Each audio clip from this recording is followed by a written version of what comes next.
Nais ko po magpasalamat sa lahat ninyo nang dahil po sa inyong suporta, tiwala at pagmamahal.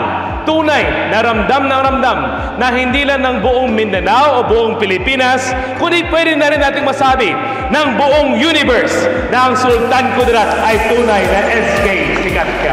Nais ko po batiin ang ating mga kasamahan dito sa bayan ng Isulan at sa payout na ito nang dahil sa kanila ay naging posible ang ating pamamahagi ng 5 million pesos tupad sa araw na ito.